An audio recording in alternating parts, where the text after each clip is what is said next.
Pense sempre em vencer. Procure se ajudar. Levante-se desta cadeira com a fé verdadeira e diga: eu vou melhorar.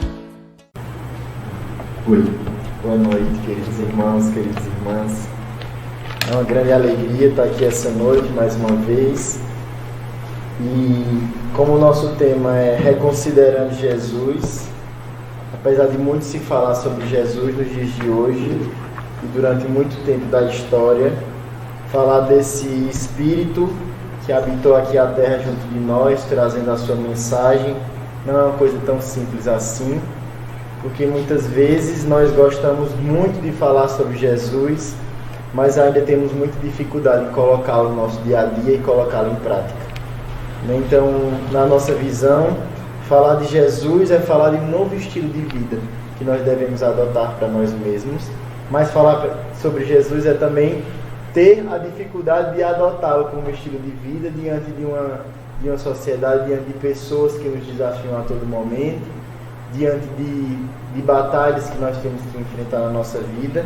E é por isso que nós, na noite de hoje, pedimos que a espiritualidade amiga possa nos auxiliar e nos conduzir a todos nas nossas reflexões. Então, para iniciar a nossa reflexão da noite de hoje, nós trouxemos um poema do espírito Rabindranath Tagore, que é um poeta indiano, que foi um poema ditado pelo espírito e psicografado por Divaldo Pereira Franco, e que ele diz assim: até onde chegue o pensamento, envio a mensagem ao mundo, coroado de encorajamento.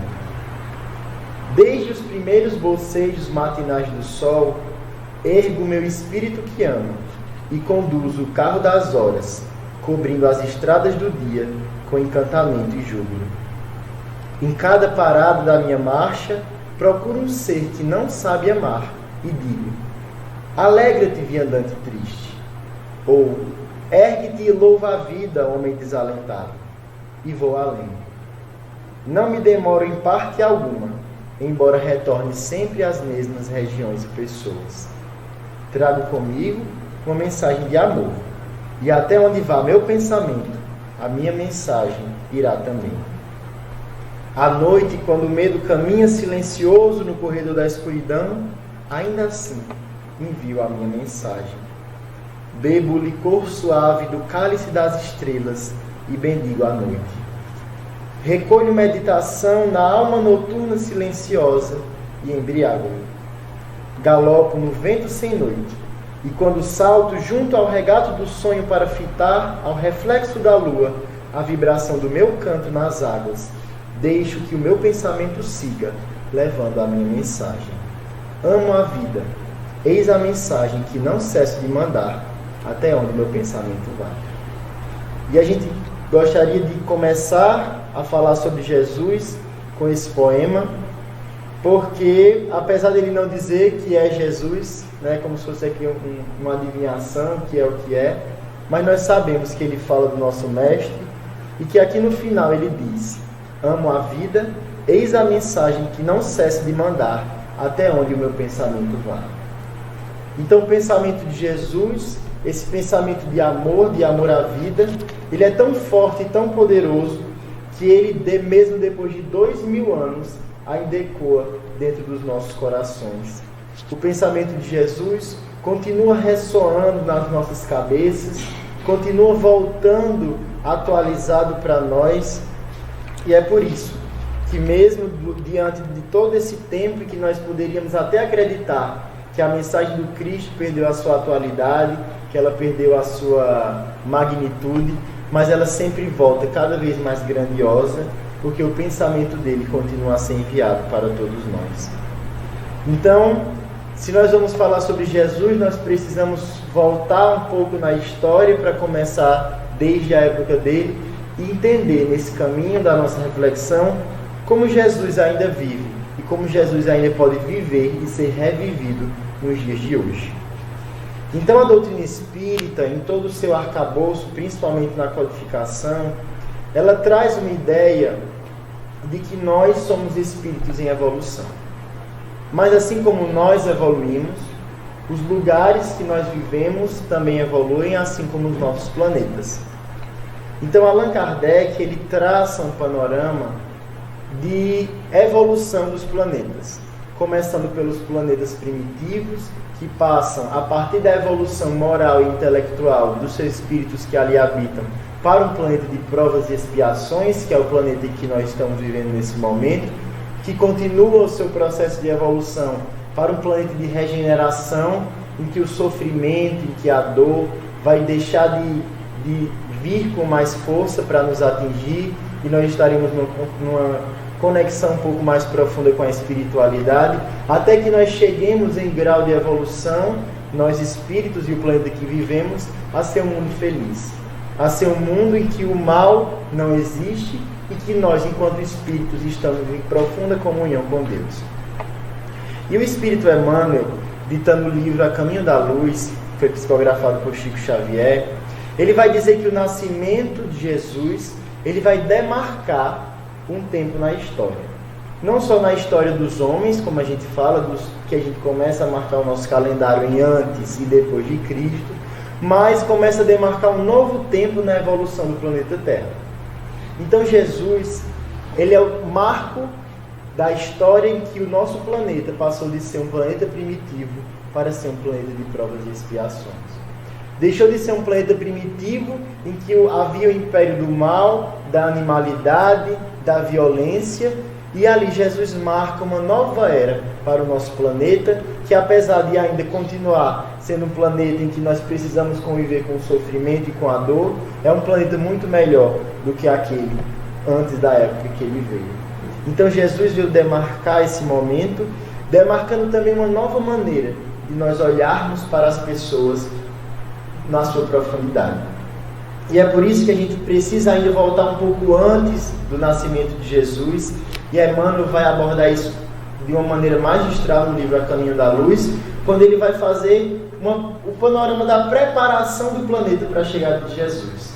Então o planeta não poderia receber um espírito dessa magnitude, o espírito mais evoluído que já pisou aqui na Terra, sem ter antes sido preparado. Então, para que ele chegasse, aquele terreno precisava ser limpo, os caminhos precisavam ser abertos para que ele chegasse e desse a sua mensagem. E para isso, Emmanuel vai dizer que as grandes civilizações da Índia, da China, do Egito e da Grécia foram as primeiras civilizações que prepararam a chegada de Jesus, também com a vinda antes de Cristo de alguns pensadores como Buda, como o próprio Sócrates, na Grécia. E aí a gente vai lá na Grécia falar de Sócrates um pouquinho para a gente entender que ligação que ele tem com Jesus e como ele é importante para a gente fazer o caminho do nosso raciocínio da palestra de hoje. Então Sócrates, assim como Jesus, ele marca um novo período na história do pensamento humano, em que a filosofia hoje divide os filósofos pré-socráticos e socráticos no sentido de que antes de Sócrates existia uma forma de pensamento e depois de Sócrates uma outra forma de pensamento. Porque antes de Sócrates, o que é que as pessoas estavam preocupadas? Em saber de onde nós tínhamos vindo. Então os filósofos como Tales de Mileto, como Anaxímenes e Anaximandro de Mileto, eles ficavam discutindo qual é a nossa essência. Nós viemos da água, nós viemos do ar, nós viemos da terra, o que é que nos move, coisa desse tipo. Então, eles estavam muito mais voltados para a natureza, para tentar entender a natureza externa. Mas aí chega Sócrates, e ele revoluciona todo o pensamento da filosofia da época, antes de Cristo, e ele vai começar a não olhar mais tanto para a natureza, mas olhar para o ser humano. Olhar para as questões do ser humano e começar a perguntar às pessoas, porque ele acreditava que era perguntando às pessoas que as pessoas iam ser capazes de descobrir as verdades que habitavam dentro dela. Então Sócrates deixa de olhar para a natureza e ele começa a olhar para as nossas questões enquanto seres humanos. O que é que nos aflige? O que é que mexe conosco? O que é aquilo que às vezes perturba a nossa cabeça? Quais são os nossos dramas de vida? E ali ele começando a olhar para as pessoas e a conversar, porque Sócrates ele vivia nas praças. conversando, perguntando, analisando. E assim ele começa a olhar para as pessoas e ver que o ser humano também precisava ser olhado. Então ele prepara esse caminho de um novo olhar para o ser humano e chega Jesus. Jesus que estava para além de Sócrates, Jesus que tinha uma capacidade mediúnica de olhar profundamente na alma daqueles que ele se encontrava. O que é que ele faz? Ele começa a olhar para as pessoas e para os seres humanos. Não é que ele deixe de lado a criação de Deus, da natureza, do respeito e tudo mais, mas ele sabe que nós, enquanto seres humanos, no estado em que estávamos e no estado em que estamos até hoje, nós ainda precisamos, nós temos muitos dramas que precisam ser resolvidos, nós temos muitas questões interiores que precisam ser trabalhadas, e assim, ele vem nessa proposta de ser esse psicoterapeuta, como nos traz o Espírito Joana de Ângeles em toda a sua obra, esse ser humano que se propõe a escutar os outros seres humanos nas suas dores e nas suas aflições. E ele se propõe a escutar os outros seres humanos para que nós nos tornemos pessoas cada vez melhores, para que o nosso planeta continue evoluindo e nós evoluindo junto com eles, porque só há planeta evoluído se houver pessoas evoluídas nesse planeta. Então Jesus, ele marca esse novo tempo de olhar de uma maneira diferente para as pessoas e para os seres humanos. Jesus, ele vai fazer uma reintrodução à relação direta que nós temos com Deus, porque, por exemplo, na Grécia Antiga, se quiséssemos nos comunicar com a divindade, com a espiritualidade, nós não podíamos, como ele disse, nos recolher ao nosso quarto escuro e fazer uma oração, mas nós precisávamos ir aos templos, por exemplo, na Grécia, e aos oráculos. Então, para falar com Deus, para conversar com Deus, com a espiritualidade, o que a gente fazia? A gente ia no oráculo, lá tinha os sacerdotes, as sacerdotisas, a gente fazia uma pergunta, eles davam um enigma e a gente teria que decifrar esse enigma para saber o que era que a divindade estava dizendo para nós. E o que é que Jesus disse? A gente não precisa de mais ninguém intermediando a nossa relação com Deus. Ele é o nosso Pai. E como nosso Pai, Ele está sempre disponível para que nós nos comuniquemos com Ele, para que nós falemos com Ele, quando Ele vai ensinar a oração do Pai Nosso aos discípulos dele, que Ele diz assim: se tu quiseres orar, se recolhe no teu quarto escuro e faz a oração, Pai Nosso que está nos céus. Então não precisava mais de sacerdote, não precisava mais de ninguém que estivesse entre nós e Deus, porque de fato Jesus veio trazer a ideia de que somos filhos diretos desse Pai. E é interessante que a vinda de Jesus, ela não só demarca a história do ser humano, não só demarca a história da evolução do nosso planeta, mas as outras religiões também falam da vinda de Jesus e como ele marcou um novo tempo. Eu lembro que eu estava conversando com um amigo nosso, que ele é evangélico, que ele dizia que para os evangélicos, a vinda de Jesus ela divide o tempo também em duas partes. Porque antes, na época de Moisés, eles falam que era o tempo da lei, que era o tempo da regulamentação, era o tempo da ordem da lei, e que Jesus vem estabelecer um novo momento na linguagem evangélica, que é o tempo da graça, que é o tempo do amor. Então Jesus divide esses tempos e ele sempre inaugura uma nova era. E ele reintroduz, além da relação direta com Deus, com nosso Pai, ele reintroduz o amor nas nossas vidas, quando ele diz que precisamos amar a nós mesmos e amar o próximo, para que tenhamos uma vida melhor. E assim, nós vamos fazer esse trajeto pela vida de Jesus, não de ordem cronológica, mas de ordem que nós vamos pensando alguns ensinamentos dele para ver o quanto ele é aplicável e o quanto Jesus ainda é atual, como diz Joana de Ângeles no seu primeiro livro da série psicológica, Jesus e a Atualidade, em que ela vai fazer um resgate de quanto Jesus, de quanto o ensinamento do Cristo ainda é atual para os dias de hoje. Mas por que Jesus perdeu o olhar? Porque muitas vezes nós deixamos de olhar para Jesus no decorrer da nossa história, e assim nós começamos pelo seu nascimento, por essa marca que ele faz, E nós vamos agora para depois que ele desencarna, que ele retorna os 40 dias e que o seu espírito retorna ao plano espiritual, em que ele encarregou os discípulos dele de espalhar a sua mensagem pelo mundo. Paulo de Tarso, por exemplo, caminhou mais de 16 mil quilômetros para espalhar a mensagem do Cristo pela Grécia, pela Turquia, pelos países circunvizinhos. Os apóstolos de Jesus, os que conviveram diretamente com ele, foram designados a também espalhar a sua mensagem. E é aí que a mensagem de Jesus, indo e caminhando, se espalhando, ela chega a uma cidade muito importante, que era Roma, que chegou a ser o maior império que a humanidade já teve. Então era uma cidade muito tecnológica, era uma cidade grandiosa, em que muita gente ia, muitos viajantes passavam por lá, e o cristianismo começou a fazer parte do dia a dia romano.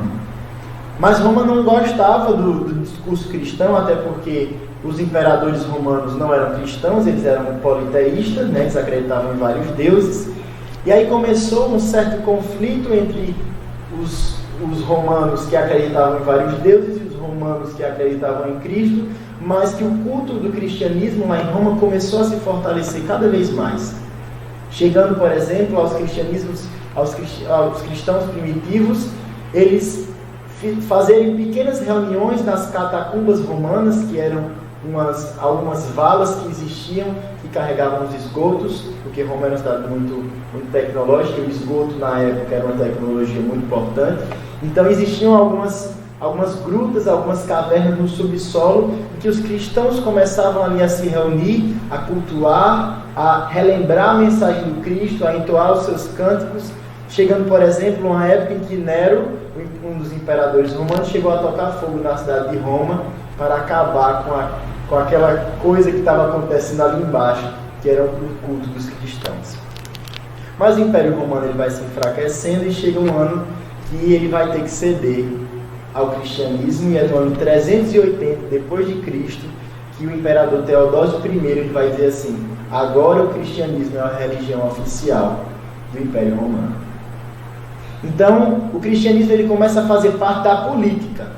Ele não seria apenas uma questão religiosa em Roma, mas também seria parte da política. E ali em Roma se estabeleceu um representante político máximo do cristianismo, que seria o Papa. Então, o cristianismo ele foi começando a perder algumas das suas bases, algumas das suas essências, porque ele começou a entrar no ramo da política. E muitas vezes, não todas, claro, quem está na política não quer saber do bem do outro, mas quer saber do seu benefício. Então, a mensagem de Jesus ela começou a sofrer adulterações, começou a sofrer certas censuras, para que aqueles que estivessem no poder político pudessem se valer dessa mensagem para serem ainda mais poderosos. E se a gente for ver, em termos de tradução, Jesus falava em aramaico, a Bíblia foi escrita em hebraico ou em grego, então a gente já vai perdendo, é como se a gente fizesse assim, simplificando, se a gente falasse em português, fosse traduzido para o inglês, que depois foi traduzido para o alemão, que depois foi traduzido para o francês. Então nessas traduções sucessivas, em que sai do aramaico para o hebraico, para o grego, para o latim, que era a língua oficial do culto da Igreja Católica, existem ainda muitas perdas de tradução. E aí a mensagem de Jesus vai perdendo também um pouco mais da sua essência, e ela vai sendo manipulada, vai sendo usada para benefício próprio. E a Igreja Católica começa a ganhar esse poder, e aí começam, por exemplo, a se valer da mensagem do Cristo para reconquistar as terras de Jerusalém, em que eles começaram a estabelecer as cruzadas na Idade Média. Então as cruzadas tinham como objetivo conquistar a terra que estava conquistada pelos judeus e pelos muçulmanos. E é o que é que rolou? Muito sangue naquela época. Então eles se valiam da mensagem do Cristo na interpretação deles para conseguir destruir um povo e conquistar uma terra para alcançar mais poder. Então as pessoas começaram a ter uma certa desesperança da mensagem do Cristo, porque como é que aquele Cristo concordava com ações tão dificultosas, com ações tão sanguinolentas, com ações que visavam o mal das outras pessoas. E assim a gente vai vendo no decorrer da história uma perda da esperança na mensagem de Jesus. Então a história continua e muitas vezes nas interpretações pessoais das coisas, nós vamos nos valendo do Evangelho para diminuir o outro, nós vamos valendo de passagens descontextualizadas para machucar o outro, para ferir, para afirmar nossa superioridade. E aí vem a ciência e diz assim, não, mas a espiritualidade não existe, o Espírito não existe, a vida que existe aqui na Terra, essa mensagem de Jesus ela não tem tanta validade assim. E no decorrer dos séculos é como se nós fomos perdendo a esperança na mensagem de Cristo. E hoje nós vivemos uma sociedade profundamente adoecida, em que vivemos essas relações cada vez mais superficiais, mais artificiais, que nós não valorizamos mais o olhar para o outro como Cristo trazia. Nós agora só queremos olhar para nós, para o que queremos, para o que desejamos, e não importa como nós vamos conseguir isso. Então, com essas adulterações, com essas interpretações que foram perdendo a essência do cristianismo, nós também fomos perdendo muita coisa. E hoje nós estamos aí cada vez mais ansiosos, como diz João de Ângeles, cada vez mais desesperados, cada vez mais sem rumo, porque nós tiramos Jesus da nossa frente. Né? Mas existem aí pessoas e espíritos que durante toda essa história, eles vinham à Terra para dizer que o pensamento de Jesus ainda estava vivo. E Jesus, prometendo um Consolador, nos envia a doutrina espírita para dizer que o pensamento dele continua vivo. E continua vivo até os dias de hoje, porque, como diz aquele poema que nós lemos no início, a mensagem dele vai até onde o pensamento dele vai também. E é por isso que nós vamos no livro Pelos Caminhos de Jesus, que foi um livro psicografado por Divaldo Pereira Franco e ditado pelo espírito Amélia Rodrigues. E lá no prefácio do livro de Amélia Rodrigues, ela vai dizer assim, em linhas gerais, que tecnologicamente e intelectualmente nós já conseguimos muito. Né? Se no século passado a gente não sabia o que era um telefone, hoje nós conseguimos nos conectar com as pessoas dos outros lados do mundo a qualquer momento que nós quisermos. Se nós não sabíamos o que era um carro e precisávamos viajar em cima do ombro do cavalo por 3 dias, e hoje a gente chega em 2, 3 horas na cidade, significa que a tecnologia já avançou. Antes, algumas cirurgias, alguns tratamentos médicos nem sequer existiam, e hoje existem para tornar a nossa vida um pouco melhor. E ela vai dizer que o problema da humanidade é que a gente cresceu muito tecnologicamente, a gente sabe de muitas coisas, a nossa ciência avança, mas nós perdemos o contato com a mensagem de Jesus. E perdendo o contato com a mensagem de Jesus, a gente fica numa corrida desenfreada, sem saber para onde ir, sem saber o que fazer. E ela vai dizer a seguinte frase, que nessa desabalada corrida da falta de tempo que nós temos hoje, então nós realmente, eu estou sem tempo porque eu tenho que fazer isso, tenho que fazer aquilo, tenho que fazer isso e aquilo. Ela vai dizer que nessa desabalada corrida da falta de tempo, é necessário parar. Primeiro, para, e ela diz 3 palavras: revisar, reconsiderar e repensar Jesus. De volver aos seus caminhos, de voltar aos caminhos de Jesus e repercorrê-los novamente. Porque essa é uma tarefa inadiável para que a nossa vida atualmente possa ser um pouco melhor. Então, esses 3 R's que ela coloca: revisar, reconsiderar e repensar Jesus. Então nós vamos passar rapidamente, porque se a gente for também aprofundar nesses 3, a gente vai passar a noite toda falando. Então o primeiro R que ela traz é o R do revisar. E o que é revisar? Se a gente for olhar na base da palavra revisar, revisar significa olhar novamente. Revisar. Colocar novamente sobre a nossa visão. Então, se a gente for ver nesse caminho histórico que nós fizemos aí, nós tiramos Jesus do nosso campo de visão. Então, se a gente pensar a nossa vida como um caminho, Jesus antes estava no horizonte, nos auxiliando a percorrer esse caminho. Mas o que é que nós fizemos? Desacreditando da mensagem do Cristo, nós tiramos Jesus do nosso caminho. E é o que é que nós colocamos nesse caminho? O que é que nós colocamos na nossa frente para que nós alcançássemos? Nós colocamos o dinheiro, nós colocamos o poder, nós colocamos inúmeras coisas que não são Jesus, né, para ver se a gente conseguia substituir, para ver se a gente consegue ter uma coisa lá no fundo que vai nos guiar para a nossa vida. Então, diante dessa falta de tempo, muitas vezes também, o que é que nós fazemos? Tiramos Jesus do nosso campo de visão. Tiramos Jesus da nossa frente.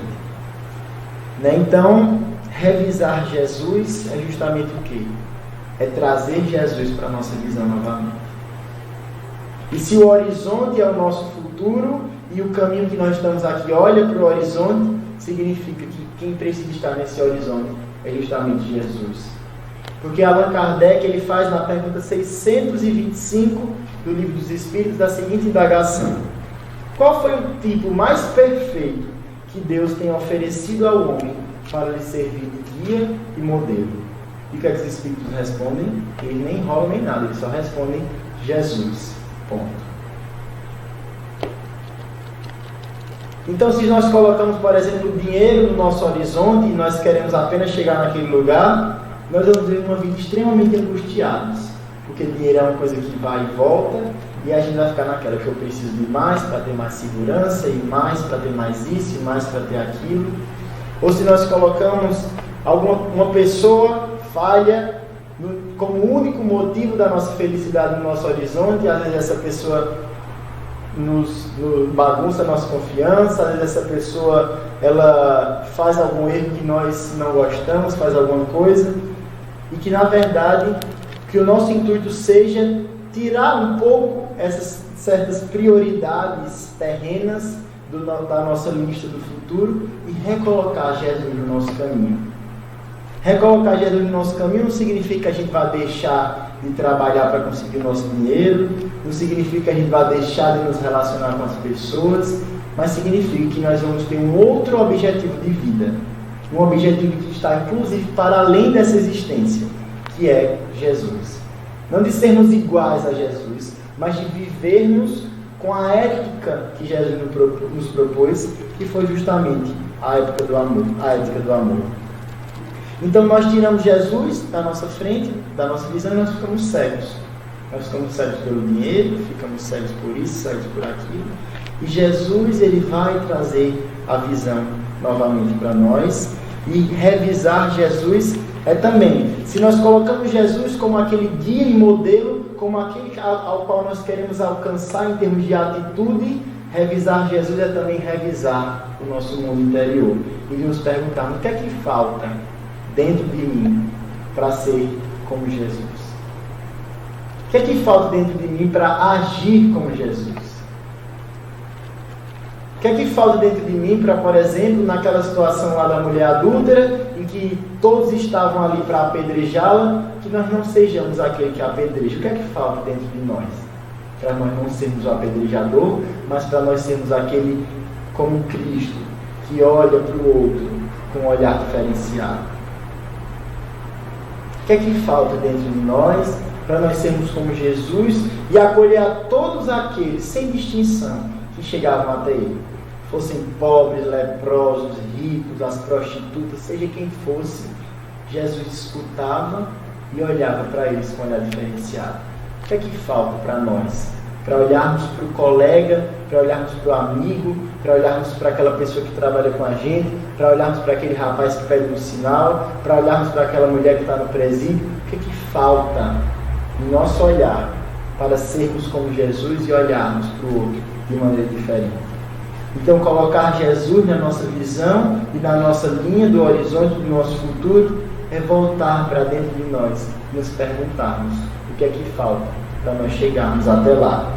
E ainda falta muita coisa, e a doutrina espírita nos dá essa esperança de que nós teremos ainda muitos caminhos a serem trilhados para chegar até lá, mas que é preciso começar esse caminho. O que é que falta dentro de nós, por exemplo, para nos despirmos dos preconceitos e falar com alguém que socialmente não é tão bem aceito assim? Porque isso era o que Jesus fazia.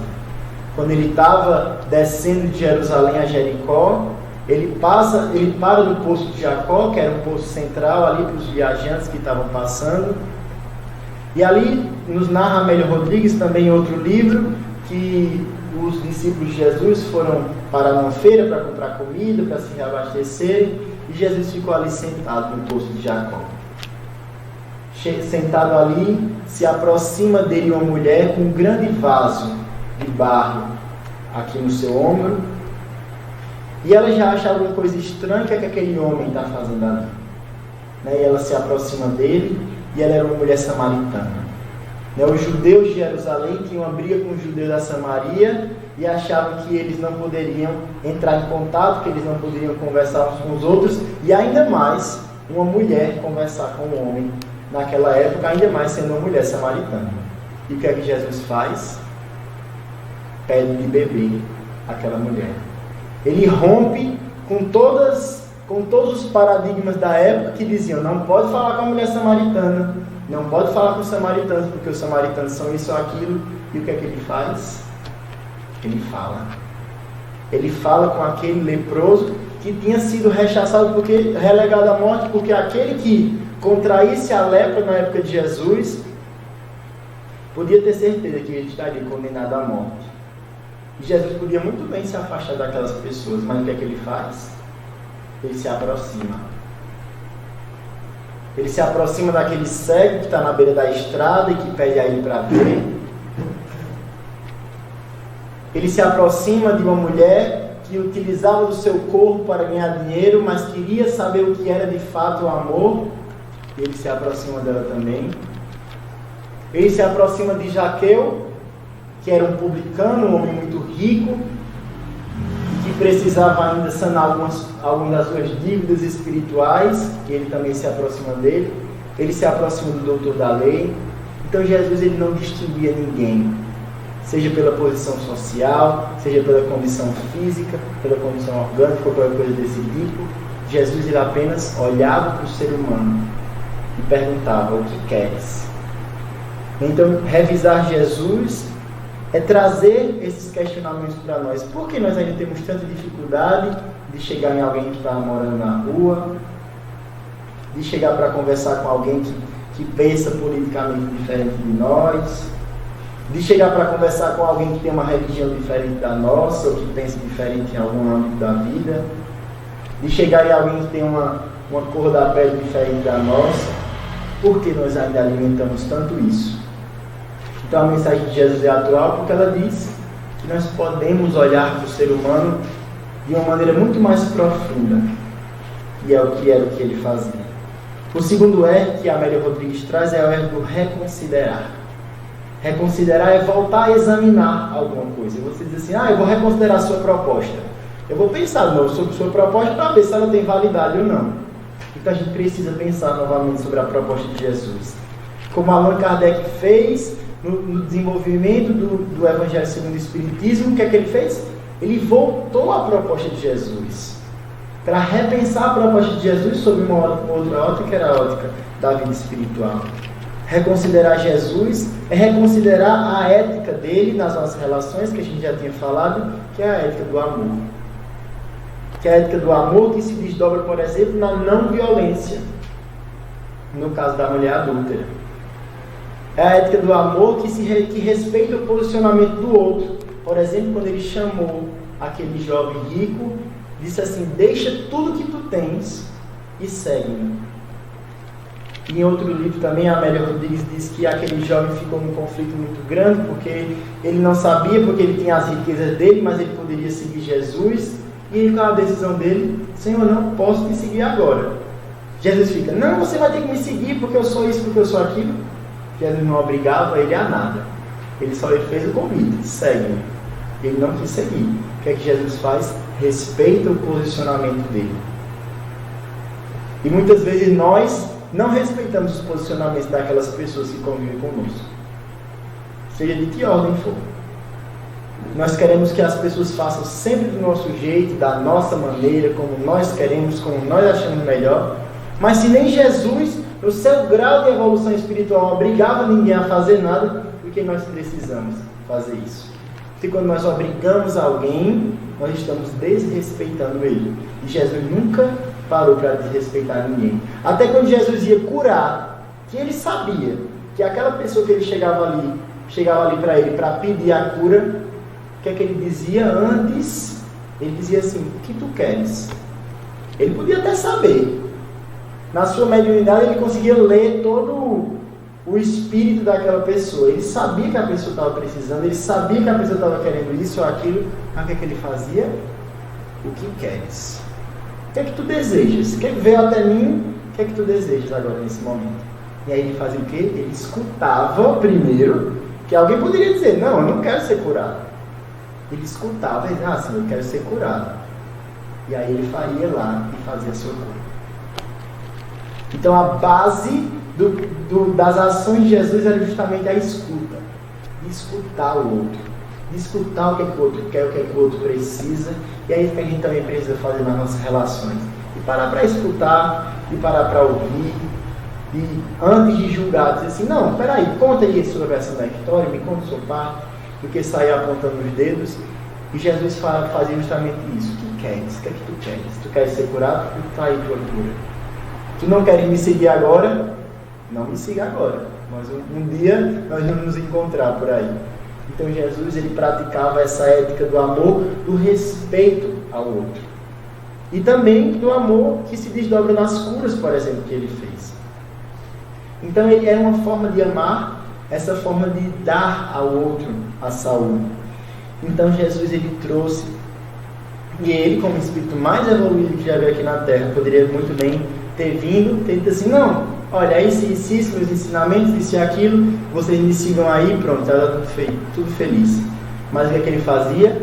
Ele se, entre aspas, rebaixou, ele se apequenou, ele se diminuiu e chamou aqueles que viviam com ele de quê?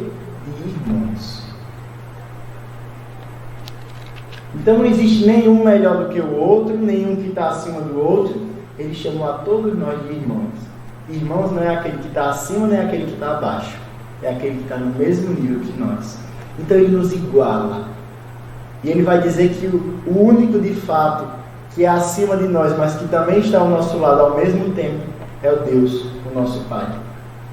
Que nós não precisamos viver nessas contendas, nesses milindres, nessas brigas, e achar quem é o maior, quem é o melhor, quem tem mais isso, quem tem mais aquilo, porque de fato, quando ele nos eleva, de certa forma, a categoria de irmãos, ele está dizendo: todos nós estamos no mesmo barco.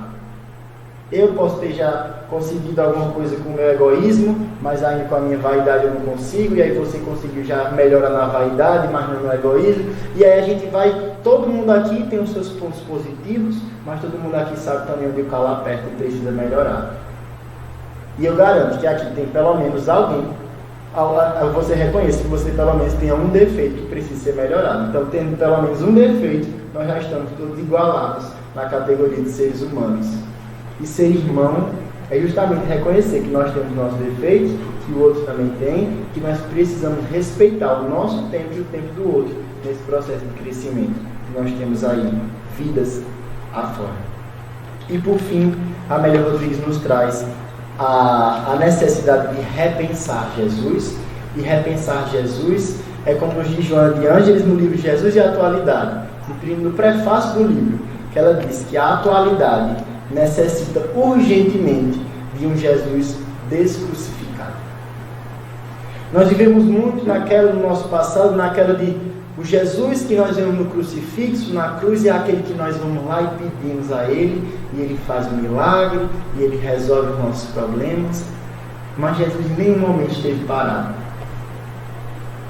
Jesus, do momento em que Ele nasceu, e que os evangelistas narram esse momento, Ele sempre esteve em atividade. Jesus estava na rua, Jesus estava nas praças, Jesus estava nas casas das pessoas. Se tiver um momento ou outro que Jesus estava no templo, é um momento muito raro.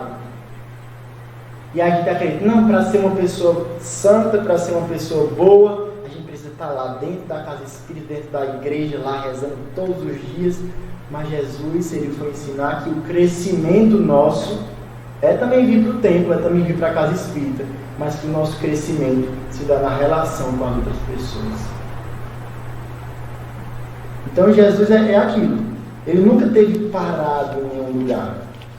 O primeiro milagre de Jesus foi numa festa, num casamento. Então a questão não é ir para a festa, não é vivenciar as alegrias com a nossa família, não é sair com os amigos. O problema não é trabalhar, o problema não é ter um carro, ter uma casa, o problema é como nós estamos diante dessas coisas. Porque Jesus transformou água em vinho no casamento. Todo mundo está se divertindo e ele com certeza estava se divertindo também. Jesus estava nas praças conversando com as pessoas. Se a gente fosse aqui do calçadão aqui em Campinas, conversar com aqueles que ficam lá. Jesus ia para a casa das pessoas, ia almoçar, ia jantar. Então a vida de Jesus foi especial no sentido de que ele transformou a vida do dia a dia numa vida santa, numa vida pura, numa vida em que ele mostra que é na convivência que a gente cresce com as pessoas e é na convivência que a gente aprende. Porque todos os exemplos que ele deu, ele pegou na rua, no meio da rua, inclusive para ensinar os seus discípulos. Né? Quando a criança queria chegar até ele para receber a bênção e os discípulos não deixaram, o que ele disse? Deixaram guiar minhas criancinhas. Pegou a criança no colo e botou lá. Deu um exemplo. Quando ele passava do lado de um leproso com os seus discípulos que estavam seguindo ele, que ele já não queria, o que é que ele faz? Vai lá, vai conversar com ele. Então é no dia a dia, é na rua, é na casa, é nas praças, é nas festas que a gente pode ter novas posturas perante a vida e posturas como Cristo teve. Postura de amor, de cuidado, de carinho, de olhar para o outro com um olhar diferenciado. Essa é a proposta de Jesus. E que nós não precisamos estar trancados em nenhum lugar. Né? Emmanuel, no livro A Caminho da Luz, aquele que nós iniciamos, ele vai dizer que o problema, entre aspas, por exemplo, dos budistas na China, é que eles acreditavam que para eles serem elevados espiritualmente, o que eles faziam? Eles iam lá para a montanha mais alta, criavam um templo, se trancavam lá dentro e pronto. Mas é muito fácil ser monge no templo budista isolado, lá longe. Mas é fácil ser um monge budista conversando com as pessoas aqui, tendo alguém que pensa diferente, tendo alguém que toca na sua ferida, tendo alguém que chega lá e diz, não, você está feio hoje, você está isso, você é aquilo. É fácil? Então o desafio do nosso crescimento espiritual está justamente nisso. De nós nos melhorarmos interiormente, de nós aprendermos a conviver com as outras pessoas. E é isso que Jesus trouxe. Uma ética da convivência. Uma maneira de lidar com o outro. E é por isso que a gente precisa, como fala no final, que é a Amélia Rodrigues, repercorrer os caminhos de Jesus. E nesse repercorrer que a gente já falou um pouco, Jesus estava lá nas bodas de Caná, estava nas festas, Jesus dava a mão aos excluídos, mas Jesus também tinha os seus momentos de recolhimento e queria fazer a meditação, por exemplo, quando ele fez a meditação no Monte das Oliveiras. Mas ele não estava só meditando. Né? A meditação era o momento dele refazer as energias e voltar para a vida do dia a dia. E voltar para a rua, e voltar para a praça, e voltar para os lugares que ele convivia. Então, nós precisamos também nesses momentos de recolhimento, mas nós precisamos acreditar que não é isolando do outro que nós crescemos e que nós nos envolvemos espiritualmente. É com o outro, na convivência que nós fazemos isso. E para irmos finalizando, e aí nós vemos e Allan Kardec, no capítulo 17 do Evangelho segundo o Espiritismo, ele vai dizer no capítulo Sendo Perfeitos que o verdadeiro espírita é aquele que é reconhecido pela sua transformação moral e pelo esforço que faz para vencer as suas más inclinações. Então, o verdadeiro espírita, para Allan Kardec, é aquele que está nesse momento de transformação interior e que se esforça para mudar aquilo que precisa ser mudado. E qual é a mensagem de Jesus, se não a mensagem de transformação interior? E quando ele, depois de ter afastado aqueles homens que queriam apedrejar a mulher adulta, o que é que ele diz? Ele diz, você está errada. Ele não diz, você cometeu o pior erro da sua vida, você é uma pessoa péssima, você é uma pessoa má, você é isso e aquilo. O que é que ele disse? Vá e não tornes a pecar. E esse não tornes a pecar é justamente o quê? Que trabalhe interiormente. E não volta a recorrer naquele erro. E essa é a mensagem de Jesus, que é a base da doutrina espírita, que é o vai e não tornes a pecar. Vá lá, conheça o que é que tem dentro, o que é que tem que precisa ser melhorado e vai trabalhar para que tu não recorra naquele mesmo erro mais uma vez. E Deus, na sua misericórdia, dá essas novas chances. Então, repercorrer os caminhos de Jesus é estarmos na sociedade, na cidade, na família e no trabalho, em qualquer lugar que nós estejamos, mas de uma maneira diferente dos outros. De uma maneira diferente porque agora nós revisamos Jesus e colocamos ele como nosso modelo. E passamos a agir pensando, se fosse Jesus nessa situação, como é que ele agiria? Eu não sou Jesus, vou demorar muito para ser um, mas vou tentar ver qual seria a melhor forma de agir. E para finalizar de fato, nós trouxemos um poema do Espírito João de Deus, que é um poeta português, e que ele editou esse poema e foi psicografado por Chico Xavier. E o título do poema é Na Noite de Natal. É uma criança que conversa com a sua mãe e diz assim: minha mãe, por que Jesus, cheio de amor e grandeza, preferiu nascer no mundo, nos caminhos da pobreza? Por que não veio até nós, entre flores e alegrias, num berço todo enfeitado de sedas e pedrarias? E ela responde: acredito, meu filhinho, que o mestre da caridade mostrou em tudo e por tudo a luminosa humildade. Às vezes penso também que nos trabalhos desse mundo, que a manjedoura revela ensino bem mais profundo. E a pobre mãe, de olhos fixos, na luz do céu que sorria, concluiu com sentimento, em terna melancolia. Por certo, Jesus ficou nas palhas sem proteção, por não lhe abrirmos na terra as portas do coração. Então o convite que nós fazemos, e é um convite que eu tanto faço a mim como faço a todos nós aqui nessa noite, é justamente esse, de que nós possamos abrir o nosso coração para a chegada de Jesus, para que Ele renasça, para que Ele reviva em nossos corações e para que Ele seja o guia, o esteio, para que Ele seja o norteador das nossas ações. E sempre acreditando que Jesus está no mundo, na cidade, em todos os lugares, no dia a dia, mas sempre com uma postura diferente. E é esse o convite que Ele nos faz, para sermos a diferença.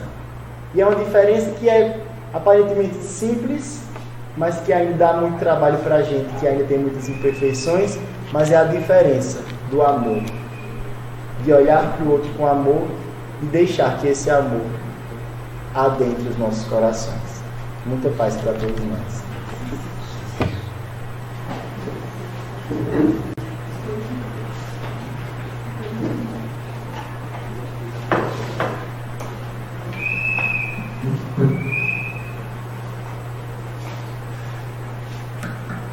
Muito obrigado, Enio, por tantas reflexões tão oportunas, né, nesse momento em que vivemos. E eu costumo dizer o seguinte, que Jesus Cristo está sempre prestes a entrar em nossa vida, só que muitas vezes nós é que fechamos a porta. E a gente abre essa porta quando a gente começa, mesmo em meio à dificuldade, quando a gente começa essa transformação. A gente começa a vencer nós mesmos, a gente vencer as nossas dificuldades, e o que distancia exatamente dele, dos ensinamentos dele, da prática dele, né? Que foi acolher a todos, olhar a todos, sem distinção, sem discriminar, ver todos como irmãos. Então, que a gente possa nessa noite sentir esse encorajamento. A gente possa, nas nossas meditações, que a oração é uma forma de meditação, que a gente possa falar com toda sinceridade dos nossos medos, das nossas dificuldades, e pedir a Ele essa ajuda, esse apoio, para que a gente comece essa transformação. Ivan irá fazer a nossa prece final. Quero já de antemão agradecer a presença de todos. O segundo momento, nós temos o passe coletivo aqui, e o segundo momento, quem desejar, permanece para tomar o passe individual. Certo? Que já... Conheça o Centro Espírita mais próximo de você. Acesse tvchicoxavier.com/Casas Espíritas. Saiba sua localização e os horários das reuniões públicas.